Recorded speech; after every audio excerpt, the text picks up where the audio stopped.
listening to Downworlder Dish, a Shadowhunter Chronicles podcast. Hello, everyone, and welcome to episode 11, where we will be discussing chapter 15, High and Dry. I'm Kristen. I'm Robin. And I'm Amanda. Woo woo! Yeah. We are going to be talking about Chain of Gold, no spoilers, of course, and a few little chit-chatty things. So if you are not interested, you can go ahead and skip ahead to the 8-minute mark. So this week, something really exciting happened. Tell us. Well, I mean, you know. I know. Chain of Gold released on Tuesday. It's so exciting. Such a beautiful cover. I know. I have heard really good things about it, and I'm very excited, but I am withholding because I want to reread the Infernal Devices before I jump in. That's a good idea. Yeah. Are you going to reread them with us? I mean, I'm going to do that also, but I'm not going to wait because I'm not crazy like Robin is. I don't know. I'm afraid. I've been doing the Instagram stuff. Yeah. And I'm afraid I'm going to see spoilers. And it will like really break my heart. So I think I'm just going to do it. Yeah, I agree. That's a good idea.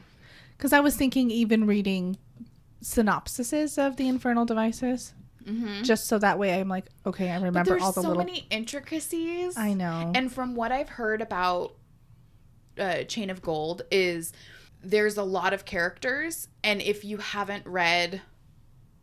it can get a little bit confusing because there's just a lot of people to keep track of. But I feel like if you've got the Infernal Devices fresh in your mind, and then also the Bane Chronicles and and all the novellas, they say it's not required, but it helps because it helps inform the characters. And so if you get introduced to the characters before... I was going to say, did you read the Bane Chronicles? I think that you... That's the one I have not read yet. Okay. And I haven't read Red Scrolls of Magic yet. Mm-hmm. And clearly I've read none of it. Right. So Shadowhunter Academy. I got that one.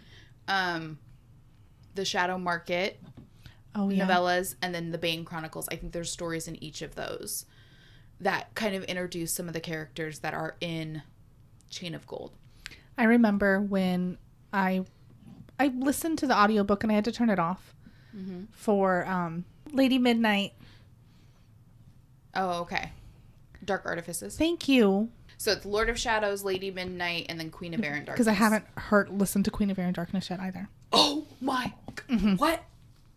I almost ripped off my shirt right now. I'm just so angry. I wanted to. I was gonna get into it, and then we decided to do this podcast, and I was like, I really need to focus my energy on City of Bones. Okay. And keep that very in my mind and not spoilery, because I'm gonna fangirl. Yeah. Once I listen to Lord of Shadows, let's be fair. Yeah. And then that's all I'm gonna want to talk about. So I really need to focus my energy on City of Bones. For you, I can't even imagine.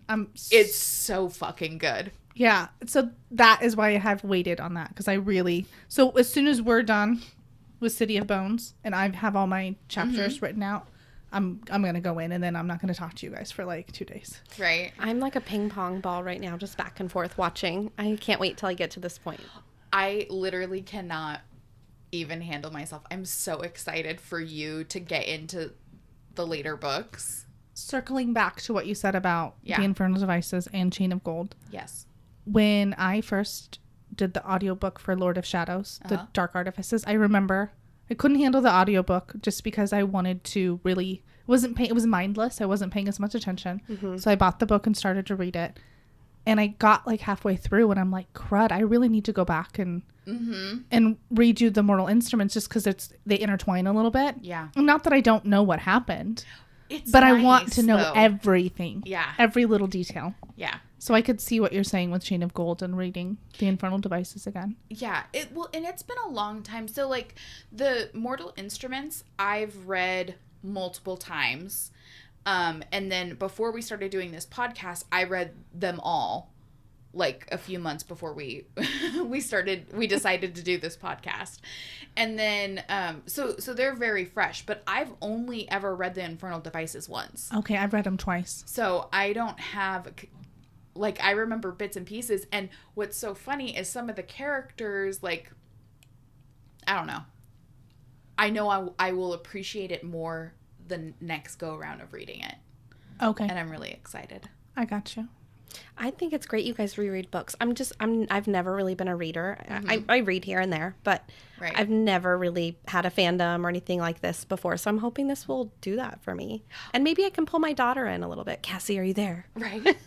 Cassie, can you hear me? I know. I'm like hounding my daughter to read them, but she's like, Mom, I have other things to read. And I'm like, you rude. Well, I learned what TBR, to be read. I learned that today. Oh, we need to like set her up with a Goodreads. A dictionary. Yes. I think I have an account, so. I think you made one to like Christian's books. Maybe. I didn't know I had one, and it came up on my email recently that I don't use. Because, you have one of those. So I have like 6 of those. Oh my gosh. Well, we're all excited. And we're feeling the love from Instagram. Oh my gosh. Yes, thank you, Lana and Megan and Neil. Shout us out, hit us up, tag us on Instagram. Tell us where you're from. In and around Instagram, and let us know where you're listening from. We want to know. Because we're nerds. And the analytics don't tell us if, like, there's 15 different people listening in Germany, or if it's 3 people listening to 5 episodes each. It's one person that's super into our voices. Right, and they listen from, like, on different platforms. That's me. I do that. You nerd. I said in the first place that I love to hear myself talk. That's a good point. This is true. That's fair. And also, we are about to hit 400 downloads. What? As of the 5th of March. We really less than a month. Yeah. We really started this to kind of get out of the house, get away from the everyday grind. And it's obviously we love Shadowhunters and Cassandra Clare and everything. So, and we love to hear ourselves talk. Exactly. But it's just nice that there's so many people. We just hit 401. Yay! Oh my gosh. Sorry, I totally interrupted you. That's okay. I just refreshed the page and we hit 401. Kristen and I throw our hands up in the air and Robin's like, what? Like what did I do? Like we just don't care. We definitely care. Thank you. We do. We really care. Too much, probably. Yeah. Robin and I kick each other out of the analytics. Yeah, because only one of us can be logged in at the same time. That's funny. I asked her the other day. I said, can she be in at the same time as me? Because I'm logging in. And she was like, nope. We just think it's really cool that this fandom spans across everywhere. We have listeners in Germany, Ireland, UK, Canada, Australia, Sweden, Mexico, like all across everywhere. the United States. Mm-hmm. It's so awesome that it's a fandom that just brings so many different people together. It's something that's awesome to be a part of. Yeah. Oh, you're getting all gushy. I am. I'm a gusher. I want to eat a gusher. Robin's like, you got any cake? Snacks on snacks. All right, so enough of this chit chat. Let's kick things off with Robin's recap. Previously on Downworlder Dish. Clary and Jace go to a Catholic church to arm themselves. Jace admits to Clary that just because he knows there's a hell doesn't mean that he believes in heaven. They take the subway uptown to the seriously hard to find Hotel du Mort. While looking for a way in, they are interrupted by a boy named Raphael, who tells a warning tale to stay away, but ends up helping them inside and unwantedly tagging along. While searching for Simon, Raphael goes MIA, only to be found moments later unharmed. Jace sees through his facade and attacks, outing him as a vampire. Raphael's cohorts, said that and I'm not taking it back, creepily arrive and are like, dude, W2F is going on up in here, up in her. Clary carpe diems and has Jace take Raphael as a hostage. The negotiations don't go well, but they are saved by the howl as werewolves jump in through the window. What? To the wow. Sorry. All right. So we pick up right in the middle of the action. Jace is finally showing signs of concern, and he's been very laissez-faire since. Not since. He's been very laissez-faire up until this point. Clary is holding on to Rat Simon whilst shitting her pants, and it's literally raining werewolves. So now that I've set the scene for you.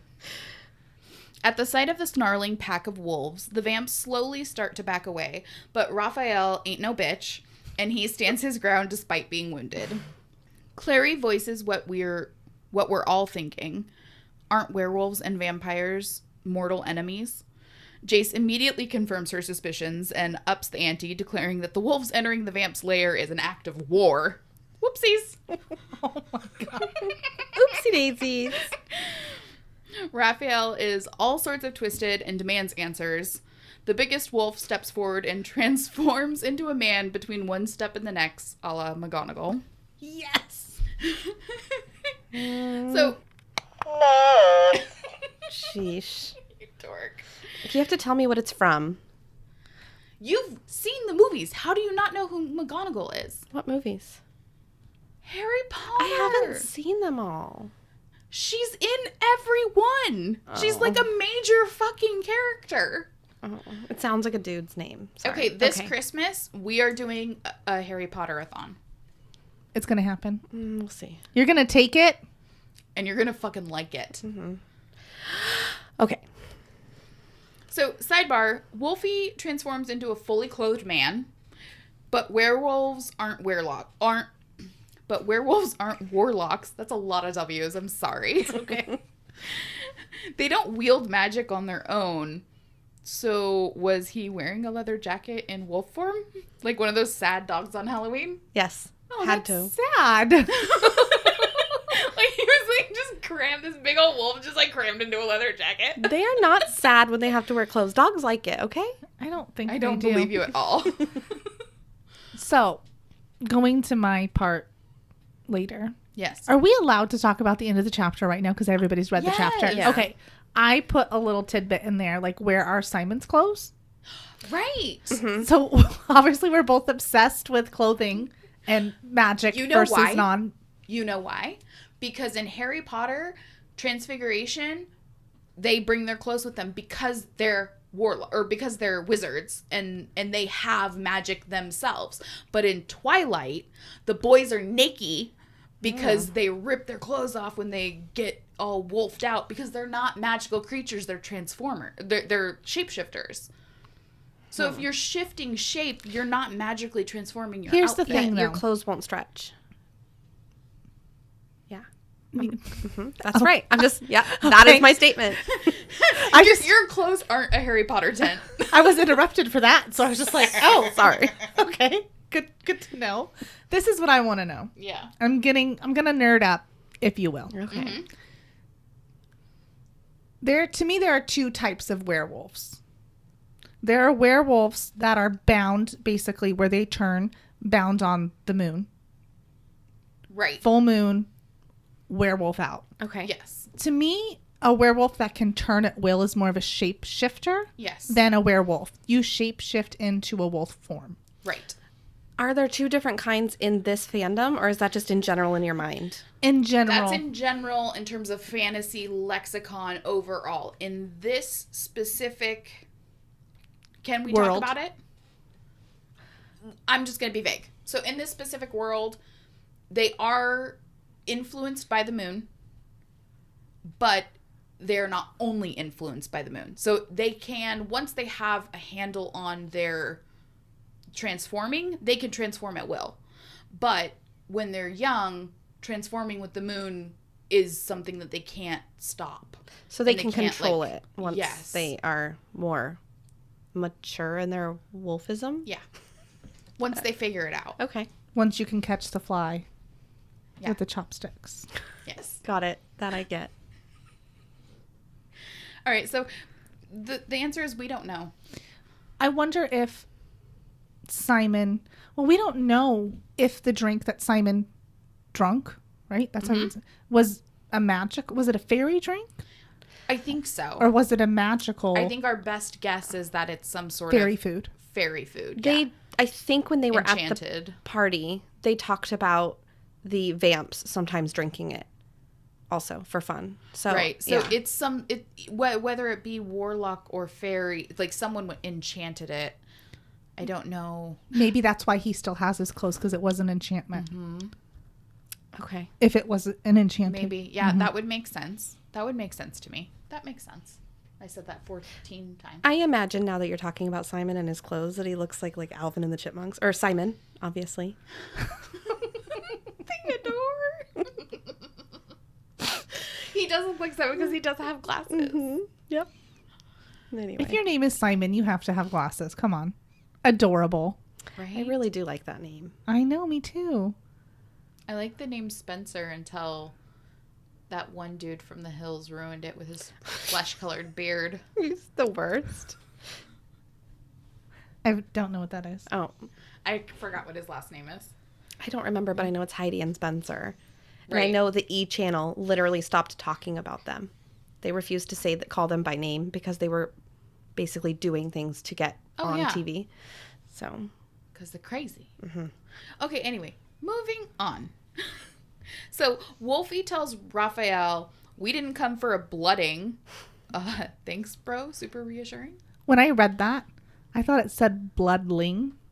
Like a young vampire was maybe called a bloodling. Like a little fledgling. Yeah, exactly. And I was like, oh, okay. Haven't heard that before. Right. Then we listened to the audio version, so I was like, no, I read that wrong.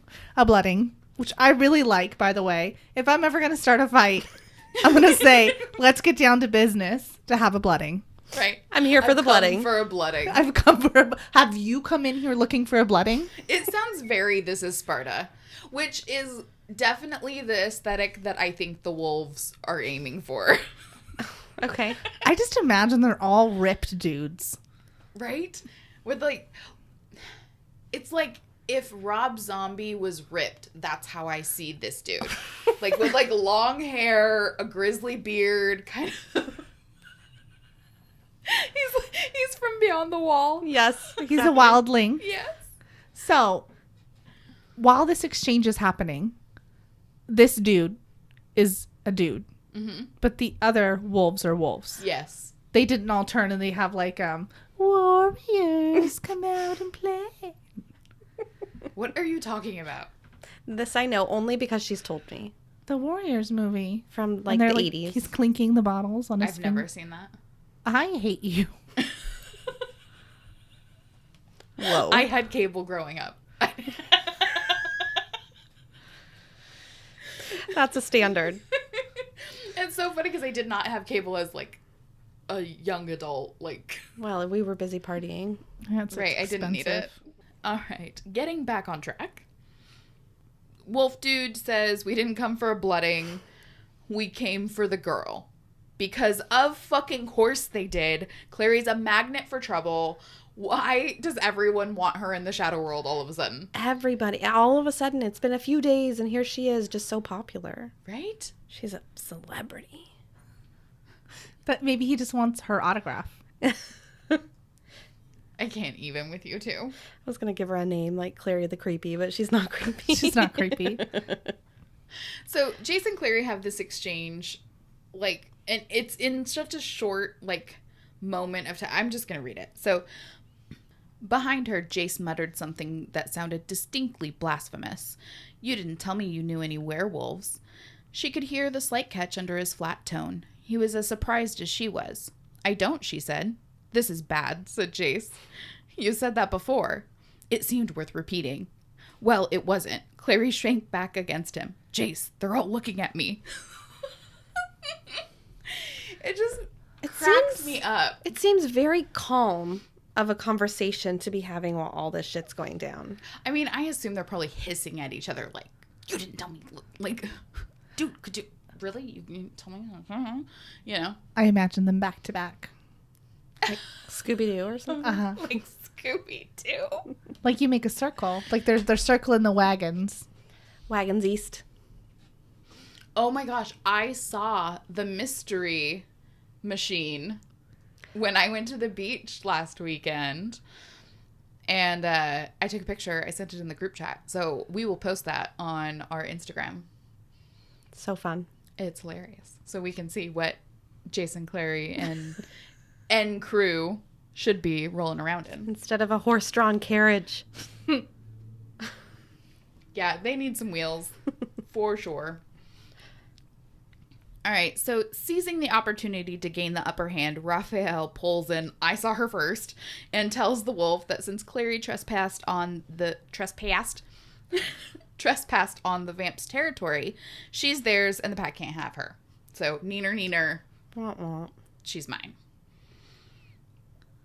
Unfortunately for Raphael, it seems that was exactly what Wolfie was looking for, because he launches himself at the vampire, transforming back into a wolf mid-air, and the two tumble to the ground in a tangle of limbs and snapping jaws. Okay, I have a question. You guys are going to have to remind me. Vampires have superhuman strength. Is this correct? Okay. Yes. Okay. I was just very surprised that a 14-year-old, they said, very slim, no muscle tone boy You're like, was able to fight. Match. Yeah. not a good fight, but okay. And vampires are very, very fast. Oh, okay. Yeah, like choo-choo. Like Flash. Yes. Got it. Thank you. Upon seeing this, the wolves and vamps charge at each other, meeting with a clash in the middle of the derelict ballroom. So the way I see it in my head is like the old school, the way like the Trojans like fought like wars. They would just like charge at each other, or the Vikings or something. They just and then just go for it. No, because it's hand-to-hand combat. Right. The mom in me is like, that sounds dangerous. But it's like just like a sea like coming together, just whoosh. Like the White Walkers. Yeah. That's a fandom I can get behind. Oh, I love Game of Thrones so much. Okay, anyway, moving on. So could you imagine how loud that is? Oh, yeah. Like, especially in a ballroom. Okay. Because those ballrooms were set up for acoustics, right? Because music gets played. So it would be so fucking loud. Like, I hate, like, crowded rooms with a lot of noise. I didn't even think about I didn't either. Yeah. Anyway, Interesting. I was like, that's weird. With the two warring Downworlder factions otherwise occupied, Clary and Jace search for a way to get the fuck out of Dodge. Only one problem, all the exits are blocked. Gosh. They're like basically like up against a corner with no exits available. I'm like, I wouldn't want to have to wade through that shit. You wouldn't be able to make it past, right. I don't think. Like you're definitely gonna get killed in the crossfire. I can't remember. Are the stairs that they've been using, they're not in that room. So they'd have to go out of that room to go find the stairs. Right. And there's only one set. I was picturing them in the room. Like you've said, they've made it basically like a trap. The vampires have. Right. There's only one way in, and they're up these stairs, and we know. Right. And so like it's like they can't get past the crazies fighting. Well, that explains a little bit. That reminds me of how they were able to kind of get away. They were able to get to the stairs before any vamps or werewolves got them. Clearly there's one werewolf that's like after her. So okay, so as they're trying to figure out their next move, Rat Simon base dives from Clary's clutches, scurrying to the corner of the room and signaling to a set of moldy drapes. Gross. And of course, after Jace is like, don't go after him, he's a coward, blah, blah, blah, blah, blah. And Clary's like, no, bitch, he's a fucking rat right now. Eyes gots to go. That's what rats do. Give him a break. Blood's thicker than hair gel. I gotta go. So when I was, again, reading this, I imagined for some reason it's like a trap door in the floor. So like the drapes were on top of it. That makes literally no sense at all. I'm giving you a face. I know. Isn't it so funny? Sometimes that happens with me sometimes when I'm reading, like, especially if I'm reading fast. And then, like, I get to something that references back, and I'm like, whoa, that is so not... And then I have to go back and reread it. I'm like, no, I'm just a fucking idiot. And I was, like, envisioning the totally wrong thing. Yeah, because Jace starts, slamming his shoulder. I'm sorry, I'm taking your thing. Anyway, he starts slamming his shoulder into it. I'm like, oh, how is he... It's because it's not... While driving the floor? Yep. For a moment. He just Chris Jericho's in, just, like, standing on the fucking... And then the Benny Hill theme's playing.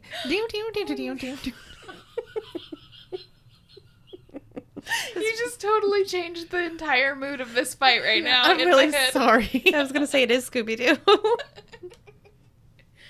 I can't take anything serious. I'm ruining the demon with Jake. Right.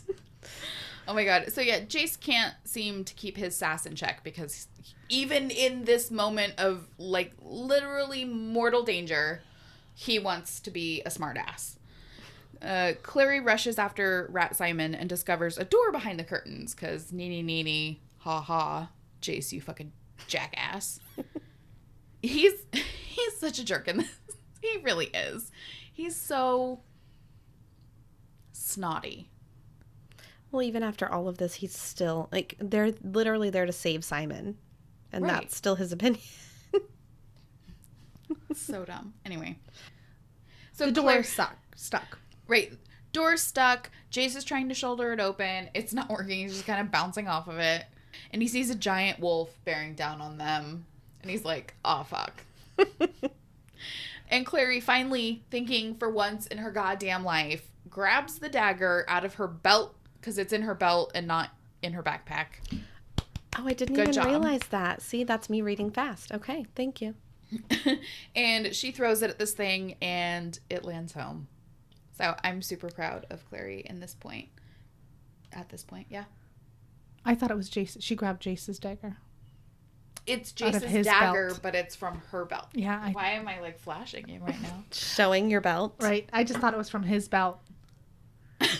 That would be way better if she was just like, here, you don't need this, I'll do it. Like, really? Because he's close enough to throw it, but she feels confident enough that she's going to hit home, like you said. Right. That's great. Bullseye. So funny. Do you think you would? No, I don't think that I would have been quick enough to... if you threw it, do you think you would have hit him?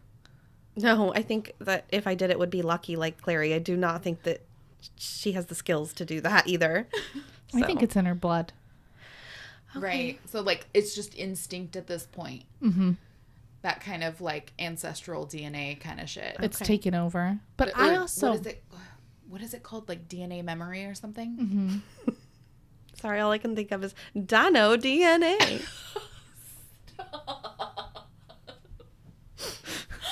There are two kinds of people in this world. Jurassic Park likers and other people. Did you watch the video I sent I don't love it. I like it. Sorry. I didn't watch the whole thing, no. Okay. Moving on. Mm-hmm. Okay, anyway, I think she has adrenaline on her side. Yeah.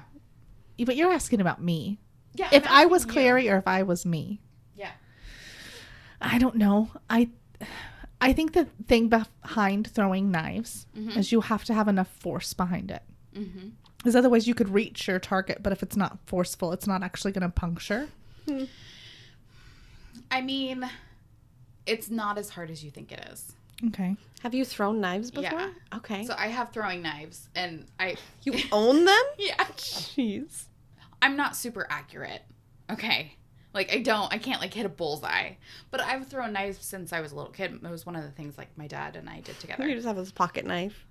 Yeah, well, yeah, and they're, like, obviously they're heavy. So, like, they're heavy duty. So, like, any knife you're going to throw, like, you can't, like, throw a steak knife and be like, plastic, like, handle. That's totally going to work. Oh. It's weighted. Yeah, and, like, throwing knives are, like, sharp on both sides. Like, they're come to a point. Oh. So, but I feel like I could, like, I mean, it's a big ass wolf. There's a lot of target to hit. Mm-hmm. 70% chance I get it. But, like and I scratch its arm. Probably. I'm way more confident with a bow and arrow, but interesting. Yeah. This summer, you guys will have to come down to the farm. Well, I'll teach you how to throw knives. Interesting. Take my aggression out. It's really exciting. Like, once you start kind of getting because it's all about, like, muscle memory. So, like, once you start getting into the hang of it, it's really fun. Because then you got, like, 3, and you're like, 2, 2, 2. Okay. Is it like darts? Kinda. Okay. Okay, so she throws the knife. It hits the dude, gives him just enough time for Jace to shoulder it open one more time with his 16-year-old body. And Jace quickly scribbles a rune on the door once they go through it and close it to keep it closed. Isn't there an open rune? That's what I said. Like, if there's a closed rune, why wouldn't you use the open rune to get in? So, the open rune might unlock the door, but maybe this door wasn't locked. It was just, like, grimed shut. Stuck. But it seems like they use it. Yeah. Well, it seems like the vampires use it. The door is used often because of where it leads to. So maybe it's not stuck. That is weird. Maybe because it did say that he had broke off the lock, so they couldn't lock it when they closed it because the lock had been broken off. Yeah. Again, with his 16-year-old body, like, I don't care how much you've trained, you're like, he can't be a linebacker. That's right? Maybe because he's so confident. Maybe he thought he could break the door open faster than drawing a rune. Because is drawing a rune sort of like, I imagine, like with a wand? Is it really that fast? True. Like if he didn't think he could do it in time, or didn't have a steady enough hand. I don't know. I think we're thinking too much into it. I think it was just made for better story that he had to bust it down. Didn't he use that rune on the gate to get into the church? Yeah. So it's like, oh, maybe he just doesn't know that. No, he just used it. Or maybe we don't know how long this rune would last. So if he opened it, would he then be able to close it on the other side? Oh. It's very good. I mean, probably not, because it probably gets used up when the Shadowhunter uses it. I don't know. Right. Maybe it dissolves the lock. Yeah. And I don't know. I don't know. Things to think about. What do you think? Tell us. That sounded very bitchy. Oh, sorry. Tell us what you think. Why is my...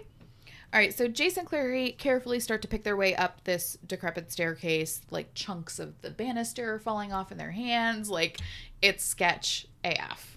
Sooner than they expected, only 4 flights up, the door bursts open, and the wolves come pouring in. Ugh. Dun, dun, dun. Terrifying. Right? I'm going to throw that over to Miss Amanda.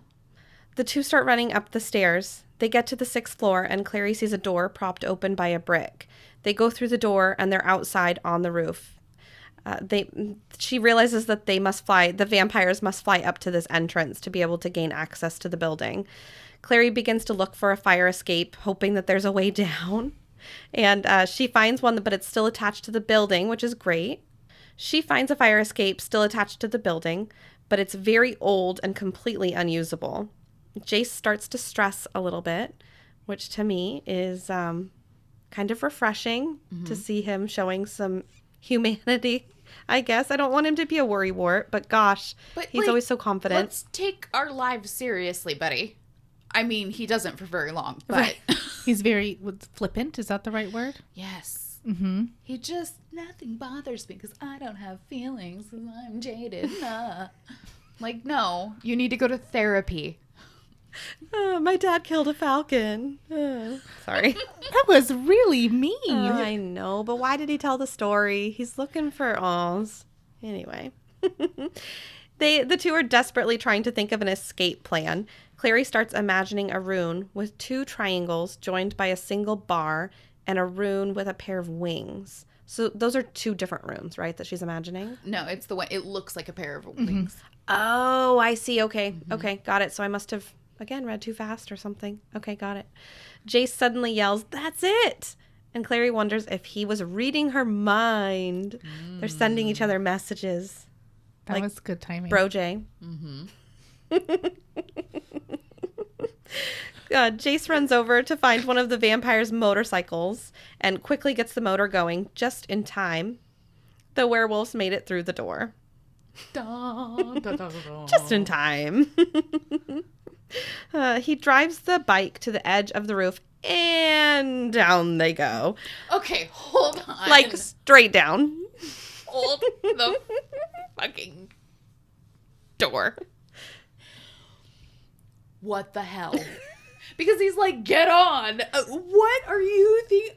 I don't think they're thinking. I know, but like, okay. So like, I am deathly afraid of heights. I can do just about anything. I hate flights. Okay. Flights? I hate heights. Well, heights. I don't have a problem flying, but I don't like heights. Okay. Here's the thing. Mm-hmm. We were listening in the car. Mm-hmm. If the motorcycle is not able to fly, how is it on the top of the roof? They didn't do, like, you know, when you walk your bike up a hill, they did not do that up the rickety staircase. No, you're right. You're right. And from what we read on the wiki, vampires can fly because they turn into bats. A bat is not going to carry a motorcycle. Right. It 100% can fly. Yeah. Right. But, like, in that moment, being chased by a pack of wolves and a clan of angry vampires that want to suck your blood, I would not think that far. Like I wouldn't make those rational thoughts. Like, I would just be like, fuck. Uh-huh. I mean, I would get on the bike because that's your only choice. It's certain death or not so certain death. So, I mean, like, I would, because that's your only choice, but I think I would only get on the bike because I trust Jace. My butthole would be puckered. Yes. Well, and that's a good point. So Clary is asking Jace how he knew that it could fly, and he says that he didn't. Like, he didn't think about it. That was his option. Well, because they were just talking about that earlier that night. Right. It was like 6 chapters ago, but earlier that night he's like, I've heard rumors. He's guessing. But to Robin's point. But what if they were broken or not in use and they couldn't be on the street? Where else are they? I don't know. There are options. Maybe like 20 of them just gather around in bat form and fly them one at a time. Heave. No, they just light as a feather, stiff as a board. Oh yeah. And all the way up. So, if the bike runs on demon energy, demons. Yes.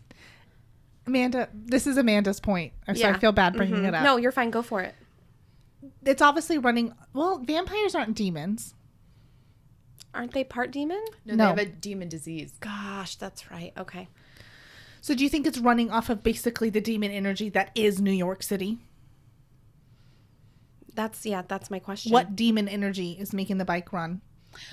So, 2 options that I've come up with in my head as my own reasoning for why. This has 0 substance. This is all just headcanon. Exactly. So in my head, I was thinking, like, it runs off of demon energies like gas. And I'm like, so, like, do they, like, trap a demon and, like, put it in? Right. And, like, they use up that demon and they gotta get a new one. But then I was like, no, that doesn't make any sense, Kristen. You're an idiot. They vaporize They obviously just put one demon in it. Oh my god. And that's like the engine. Is this one demon that's like trapped in some like configuration or something. Like a mime trying to get out. Right. I am truly horrified right now. That's the way my brain. How do you fucking explain it? Are those your 2 options? Yes. Oh. Either the demon goes on E and needs to fill up. Oh no. Interesting. Okay. No. So I thought they got it from the vamps because for some reason, again, I'm still learning and remembering a lot of information. I was thinking they were part vamp. And so I was like, well, aren't they going to crash as soon as they get too far away from the hotel? Because there's no more demonic energy because they're clearly not demons. Mm-hmm. But that's a good, now that realize they're not vamps. Like, it must just be from, in general, the demons around. Just the demon presence that is New York City. I think mine makes more sense. What do you think? I'm going to make a fucking graphic. I'm going to put that on Instagram. I want to know what people think. Okay. Actually, you should look it up on Wiki because someone's probably already solved that. Okay. We're not original at all. Okay. There's a gas tank because Jace put holy water. That's true. In some of them. So do you think the demon is stuffed into the gas tank or it's just for show? Well, that's where I came with my first...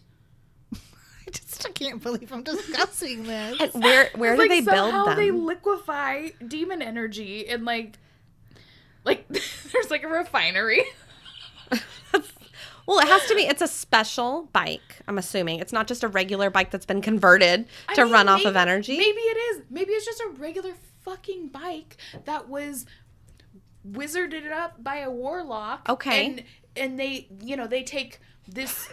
I'm imagining like Cinderella spinning in circles. They take a Jake and, okay, you like Cinderella? Okay, we'll go with Magnus because he wears a lot of glitter. Yeah. So say Magnus takes a Jake and he's like, magic bibbity bobbity boo, snaps my fingers. Like the mice. Now you are in, like, your soul is in this motorcycle. And now that's the energy it runs on. Okay. How many Jakes does it take to power a motorcycle? I think it's interesting that only vamps have motorcycles. Is that so far? That's... Yeah. Okay. They're the only ones that use them. They're the cool guys. Yeah. I went on the Wikia. Okay. Because I had to. Let's solve this. It says vampire motorcycles are demon energy powered motorcycles owned by vampires. The motorcycles are unique in that they are capable of flying because they run on demon energies. That's all it says. See? No one's explained it. Maybe we are original. Somebody tell me. I want to know what you guys think. Or are you not crazy and don't think this far into this shit? I think there's like a converter. Like there's a piece on the bike that basically takes in what's around them. Yeah, the demon energy around them. But like how many demons are? I mean, we're not overrun by demons. I think a warlock enchanted it to be able to have that ability. I agree with you on that. Mm-hmm, mm-hmm. But I think there's just demons all around all the time during in New York or in a big city or what have you. So I think it's just their energies. Okay. That's, I guess, what I would imagine as well. Because, again, I thought it was from the vamps. And so, like, as the vamp is on it, I was thinking he was powering it himself. But clearly I'm wrong. Sorry. Anyway. We don't know if you were wrong. Tell us your theories, please. Nobody knows because it hasn't been discussed. Anyway. So Clary starts to, as I said, she's asking him how he knew. Jace knew that the motorcycle would fly. Once again, he didn't know. He just risked their lives as he risked hers before. Mm-hmm. And she's starting to get mad. And he tries to rein her in a little bit by distracting her about the risk by pointing out the view. Because she's never flown before. She really enjoys, the feeling of being up and in the air. And so while admiring the view... Not me. No, thank you. She gets nauseous and gasps. She suddenly feels a scratch at her chest and eventually opens one eye. She's christening. And she sees Simon in her pocket pointing towards the sunrise. And at this point, I completely forgot Simon was with her. Okay, hold on. In her pocket? So I'm surprised. She seems like she's really grabbing onto Jace. How did he not get squished? How does she have a pocket in the dress she's wearing?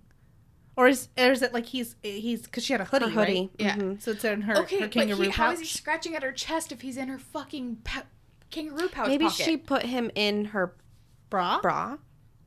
Which I feel like Simon would be like, keep me here. Well, okay, so I thought the same thing because I'm like, that's where I would put a rat. No. If not like Robin, if you got turned into a rat, I would put you in my boobs because that's the safest spot. Yeah. Yes, my bosom, because we're bosom buddies. Yes. Mm-hmm. Mm-hmm. Like, and you get, like, but we have big boobs. Yeah. And Clary doesn't. So maybe that wouldn't be the most comfortable or secure spot. Like, I know if I stick something between my tits, it ain't going nowhere. Right? Amanda's just nodding her head because she totally, like... It's not going anywhere. Yeah, that thing is safe. Like, Robin will put her wedding ring in her bra when she washes her hands. Right. Yep. Well, and it's got to be kind of sad for Simon to kind of be in this situation and not be able to say anything. Or I think he scoffs at one point. I don't know, maybe that's later, at the two of them talking to each other. But it just seeing their interactions, and I think that they probably both kind of forgot, as I did, that Simon was there, right, because there's so much adrenaline going on. And so he's kind of seeing them interact when no one else is around. That's got to hurt his feelings. Poor guy. But, like, do you think he remembers everything that happens exactly how it happened? Like, or is there some sort of, like, goofy... I mean, he is Simon right now. He has Simon's brain right now because he showed them to the door. But do you think that when he wakes, is he going to remember it all? Or is he going to remember part of it? Is it going to be hazy? I think he'll remember. I think he will too. So there's got to be a reason that this drink exists, right? So we talked about it before, like maybe it's a prank or something, but maybe it's also kind of like alcohol. Mm-hmm. So maybe he won't. Maybe he was a little drunk. Mm-hmm. I don't know. So when Clary realizes Simon is the one scratching her, she realizes he's pointing towards the sunrise. And she's like, yes, very pretty. Nice sunrise, Simon. Sort of annoyed. Oh my God, that really irritated me when I read that. Yes, very pretty. That's how I meant. Very condescending. Yeah. Okay. Jace goes rigid as things start to click together. God damn it. He goes rigid. Oh. No. I was going to say stiff. That's the same thing. We're all in the same bucket here. Things start to click together in his mind. Bucket. God. I'm sorry. I could not help it. What's wrong with bucket? I just was trying to extend the joke. Extend. God damn it. Elongate. Oh my God. Okay. I'll sheath my humor.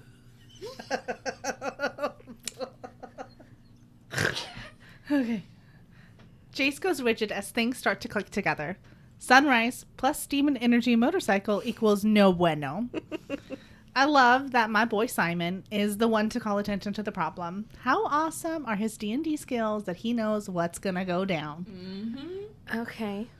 Because he knows vampires don't like the sun? I don't get it. Or demons. Okay, so that's the thing. Demons don't like the sun? Because that's, again, why it never gets... It doesn't... It has not been brought up yet. Because it... Okay. But I also don't recall it ever being brought up, so I'm not sure. Yeah, because that's why I was thinking demons, vampires. Mm-hmm. But I feel like Simon is us.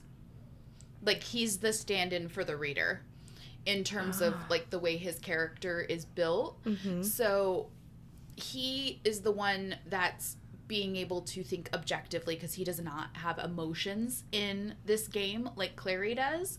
So he can think about, like, and he's a nerd. So, like, yeah, he does play D&D, like you said, and he's been in this. So he has the logical part of his brain to kind of be like, well, I wonder what makes this tick, and he gets to be us and kind of analyze it in a different way. Well, and let's just say the sun coming up has nothing to do with it. He doesn't know. I'm sure he doesn't, but he's just like, oh, hey, the sun's coming up. Like, is that cool, man? Like, because I think he's just trying to get Clary's attention to show. Yeah, he knows enough to ask the question. Right. Not to mention, you can't be flying a motorcycle during the day. Okay. The mundanes are going to see you.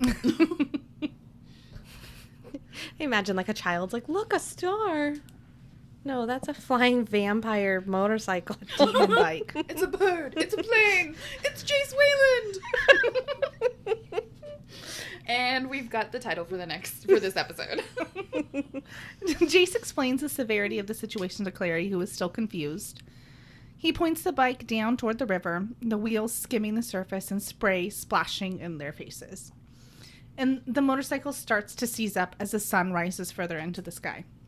So, I have 2 questions here. Number 1, why didn't he just park the bike there? Where? As they get across the river, onto the riverbank. Mm-hmm. Right. Okay. Guilty. You know what? That question is for later. Okay. Okay. I have one question here. Yes. How does Jace know how to drive or fly a motorcycle? Is this part of the Cool Dude starter pack? Yes. Oh, I drove a motorcycle at Disneyland, bro. I can do it too. If it's just... On the Dumbo ride? What? Yeah, I don't know. Maybe I'm thinking of Universal Studios. Either way, you just put your hands on there and you sit. But the clutch is on the... What is he needing to... I don't think that he has to clutch. I think he just... It just starts goes. It in, like, with the gas and just... And then you just steer. I mean, I think, because is he really shifting? Like, I don't... Is that, like, a thing? And how do you brake?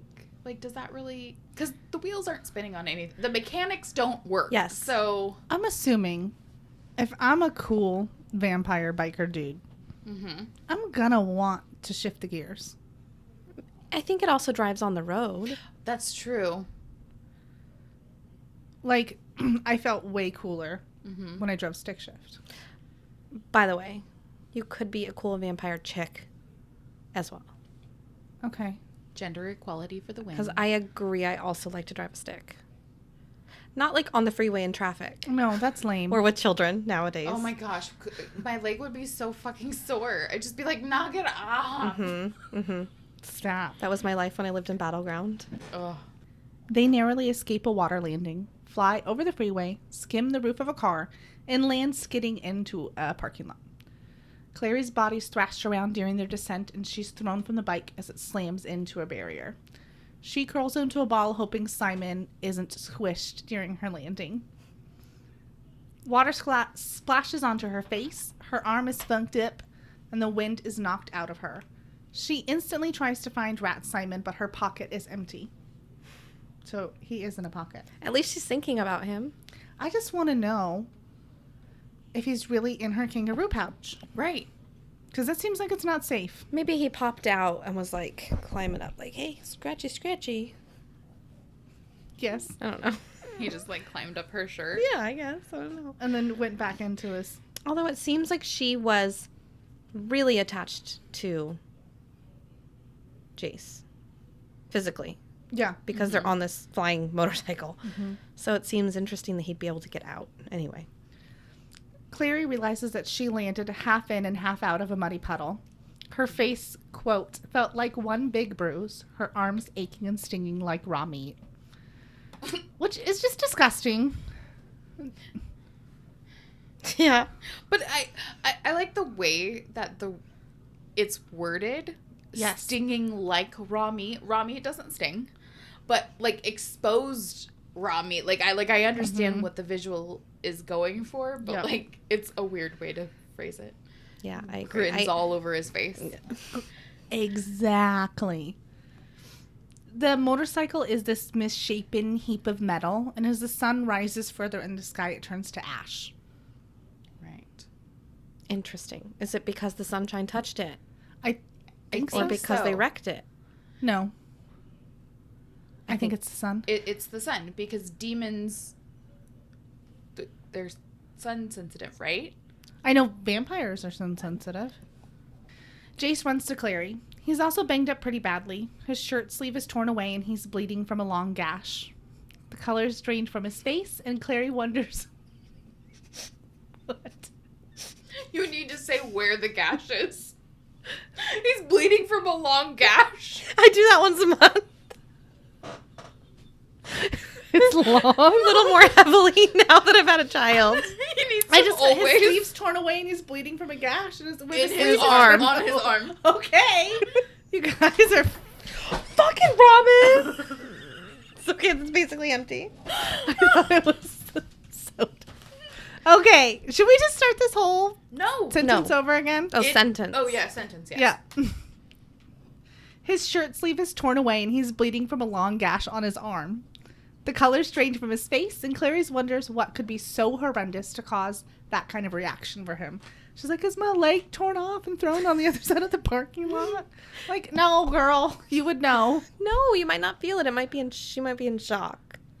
You don't think she'd feel it if you're missing a leg? I think at first you might not. I obviously don't know.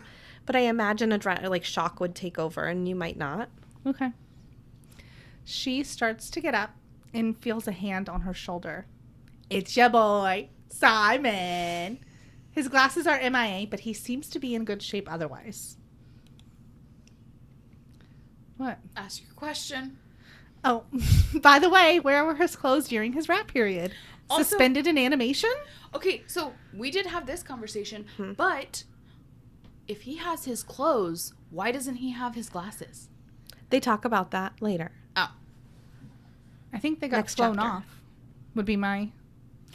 At this moment. Was little rat Simon wearing glasses? He was Simon and Chipmunk. That's what I imagine. He was walking on his hind legs. The way that you're so fucking deadpan when you say shit, I think you believe it. I'm like, what the fuck? Am I giving off the impression I don't? She does. Simon and Clary embrace, thankful that each other are alive. I do want to bring up, I am not a fan of the dialogue exchange between Clary and Simon at this point. Mm-hmm. I don't like it. Okay, what do you mean? Just because Simon is basically like, I can't believe you came back for me. And I'm just like, really? You can't believe it? Like, really? I would be pissed if you didn't come back for me. Right. I think that this conversation at this juncture, I think you're right. This conversation a couple hours from now in the infirmary, absolutely. Mm-hmm. Well, and I think, okay, it's the tone of it. Mm-hmm. If it was like, oh my gosh, I can't believe you did that for me and you came back for me and you're so awesome. You're so awesome and like we're nuts, dude. It feels too adult. It feels too much like we've been friends for ever. Mm-hmm. And I think that you're basically going to run off with these people and you don't care about me and you're just going to leave me as a rat in this hotel full of vampires. Like he was really He had to have known, obviously, unless, like we talked about, he was drunk and doesn't remember. He had to have known he was stolen. It's not like she left him behind. How did he expect her to find him? Well, and obviously, remember we talked about, did he remember? Did he not remember? Mm-hmm. He remembers if he's bringing that up. Can't believe you came back for me. Right. Mm-hmm. Well, he may have been sobering up. And, I mean, I understand, like, yeah, I mean, you're right. Mm-hmm. No, you're right. Like, if it was like, I can't believe you found me. I can't believe, oh my gosh. Yep. Yeah, but I can't believe you came back for me. Like, it sounds like, I didn't think that you were as into me as I am into you. You're such a bad friend. I can't believe you did that. That was really amazing of you. Yeah, right. I don't like it. Mm-hmm. There's nothing I can do about it, but I don't like that dialogue exchange. I also didn't love how much they embraced. I don't know why. I guess I feel bad. We re-listened to this chapter today, and I guess I didn't realize how much, like, she's, like, rubbing his back, and I don't know, I felt a little, like, but I guess they went through a lot. Uh-huh.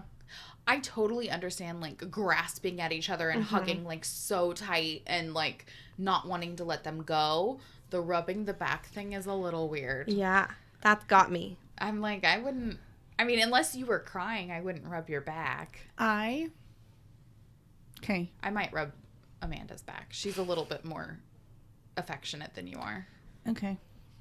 I'm just saying. Just for instance, that's something I do to my son. Mm-hmm. When he comes up and I can just tell he needs a hug from his mommy, I'll, hold him and I'll rub his back. And it's okay, baby, blah, blah, blah. I do it to my husband because I know it pisses him off and I want to get a rise out of him. Two very different approaches. But just because it's not something you do romantically. It's the buddy pat? It's the buddy pat. Mm-hmm. You know what I mean? Mm-hmm. Like, I love my son, obviously. He's not my buddy. Anyway. But it's like something you don't do. To me, it's like, it's very platonic. Right. Okay, I took it very differently. So. Very friend zone. I see that more now. Like, almost like childlike. Yeah, like you're taking care of another person. It's okay, they're there. Right, patronizing. Mm-hmm. Mm-hmm. Let me rub your back. It's okay. Like, when I'm sick, I want my mom to come take care of me and feed me saltine crackers and rub my back. Oh, that is so wholesome. It really is. It's I could never depend on my mom to do something like that for me. I always wanted mashed potatoes. Isn't that weird? My mom made great mashed potatoes. My mom was at work. Oh. Because I'm fine. And I can make myself condensed tomato soup and grilled cheese. Sick. Yeah. I never... No. You haven't met Mina. After this embrace, Clary looks up to be like, "What's up, Jace? What you doing?" And he looks away as if the brightness of the sun hurt his eyes. What? Is he crying? I don't know what his deal is. Well, I mean, I think it'd be hard. Like, you guys just survived basically a car crash, and she's embracing Simon. But he just came back from Rat Simon. Of course she is. Come on. Yeah. If I was Jace, I'd be like, "Oh, I'm steering. This is awkward. I'm gonna turn around."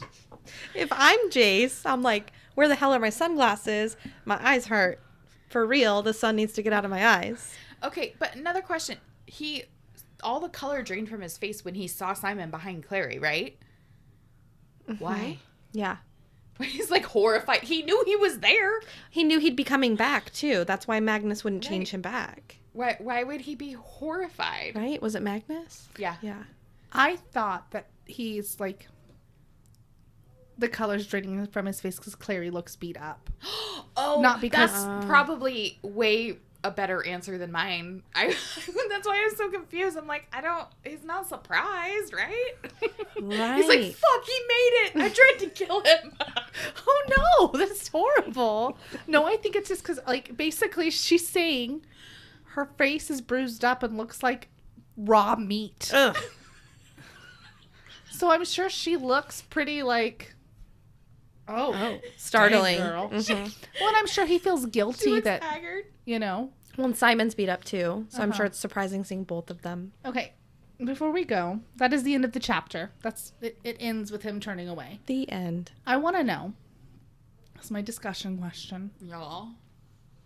Why do you think Jace chose to not park the motorcycle on the riverbank, because as they skimmed over the river, and decided to fly over the freeway and crash into a thankfully deserted parking lot? I think that he's an idiot. But I also think that if the wheels of this super fast flying motorcycle touched the river, he would have nosedived into the fucking river, because that's how physics works. So we talked about whether or not it can drive, or if he was controlling it. Mm-hmm. Maybe it wasn't in the air and it gets down to the ground and he has no idea how to control this thing. And I can't think stop. that's why they crashed. It's because he doesn't know how to stop it, like slow it down, and he was just running out of time to figure it out. So it's not part of the cool guy starter pack. So no, I don't think so. Okay. So do you think that, I don't know, was it seized completely? Like, were the wheels still moving once they hit the ground? Did it just like stop? I would like assume the bowling alley. It's never happened to me. I've never ran out of gas. No, yeah, I like that you knocked on wood. Yep. And another mark in my gas tank theory column. Yes. Thank you. Mm-hmm. Just putting it out there. I'm just saying, if they ran out of gas because the demon got used up. I'm just saying. He's all gone. Anyway. His soul is gone. Louise. Do demons have souls? I don't know. We don't know. They're from a different dimension. They could just be us in a different dimension. We don't know. So basically, Kristen is shoved into a gas tank. Yeah, definitely. Okay. It's good. It's better be a real big gas tank. I hope you got a big trunk. So I'm going to put my bike in I'm going to put my body in your gas tank. Oh. Anyway, I'm assuming it's similar to running out of gas, where the engine just seizes up. Mm-hmm. Yeah, and I imagine the wheels probably still work, right? I mean, they're still like wheels. They still got to turn. Right. They just turn to dust when the sun hits them. I don't know. Those are good questions. Right, because he is hitting the water because it's skidding and spraying. Right. It's so splashing. Have you ever seen a paraglider, or even a skier, your toe dips in and you whoop, head over. Ass tits. over tea kettle. Yeah. I've never heard that before. Ass over tits. Ass over tea kettle, yeah. It would almost have been better to have a water landing than pavement. Well, it depends on how fast they're going. Or if they can swim. Because that water would feel like pavement. That's fair. Yeah. Or how high up they still were. They were skidding. Because they were skidding on the water. Right. Yeah, but how fast they're going. I mean, yeah, ouch. Still fucking hurt. And then they'd be wet, too. Sunrise. And deal. Simon would They'd get a definitely, like, either be dead or drowned. Right. Obviously, drowning is dead. Dead and drowned. Drowned and dead. Okay. I'll accept those answers. Thank you. All right. Jinx. Oh. No. Okay. You owe me a Diet Wild Cherry Pepsi. Or a water. Because those are the two things coffee. Those are the things I drink. Bitch, you owe me a coffee. That's the adult version. Way more expensive. All right, we have less than 10 chapters to go to the end of the book, and we want to hear from you what you want to hear us discussing on our end of book wrap-up episode. So, in case you didn't get that, we know what you know, what we know, what you know. Friends, friends, friends. So we will be doing a end of book wrap-up episode all by itself to discuss City of Bones as a whole. And we need questions, discussion topics, weird scenarios that you want to put us in and have us talk our way out of. Give it all to us. And you can email those to downworlderdish@gmail.com. Or tag us, DM us on Instagram, tag us in a post, whatever. We're going to compile it all and hopefully have a really awesome episode to give you for the end of the book. So excited. It's going to be great. Don't say that. Don't. It's going to be great. It's going to be great. It's going to be May. Sorry. That was really good. You're welcome. That was just for you. Thank you. All right, guys. Make sure that you read Chapter 16 for our next episode, Falling Angels. All right. For behind-the-scenes content and the latest updates, check us out on Instagram at Downworlder Dish Podcast. We'll see you next time. Bye. Bye.